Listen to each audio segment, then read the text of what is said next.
மனிதம் மலர முன்மாதிரி காட்டுவோம்.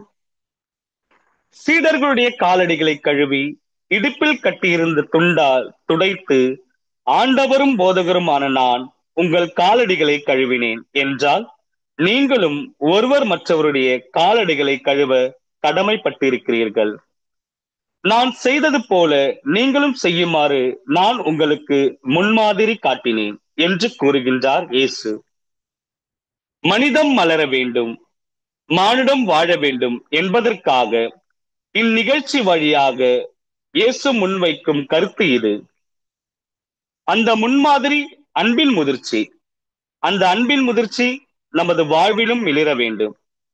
கூடி வாழவும் பகிர்ந்து கொள்ளவும் பணித்த இயேசு அதற்கு தாழ்ச்சி வேண்டும், பணிவு வேண்டும் என்பதை செயல்படுத்தி காட்ட அன்று சீடர்களின் பாதங்களை கழுவி பாடம் கற்பித்தார்.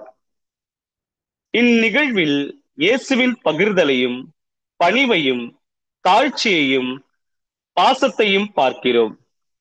நம்மில் எத்தனை பேர் இந்த தாழ்ச்சியை ஏற்றுக்கொள்ளக்கூடிய மனநிலையில் வாழ்கின்றோம்? நவநாகரிகமான உலகில் நம்மை, நமது ஆளுமையை, பணத்தை, செல்வாக்கை, நன்மதிப்பை காட்டி உலகில் பகட்டு வாழ்க்கை வாழ்ந்து கொண்டிருக்கிறோம்.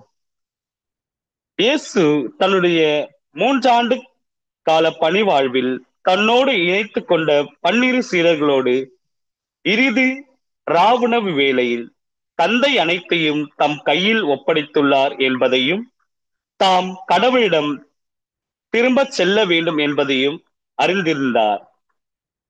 இன்று நமது குடும்ப வாழ்விலே, குருத்துவ வாழ்விலே ஒப்படைக்கப்பட்ட பணிகளுக்கு முக்கியத்துவம் கொடுக்க, உயிரோட்டம் கொடுக்க நாம் எடுக்கும் முயற்சி என்ன?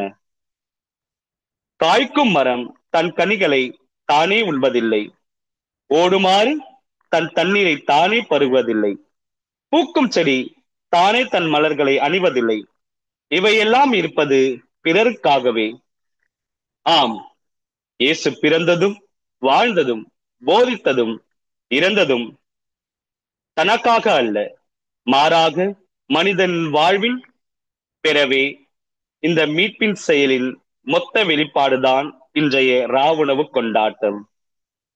நாமும் இந்த ராவுணவின் பாடங்களை வாழ்வாக்குவோம்.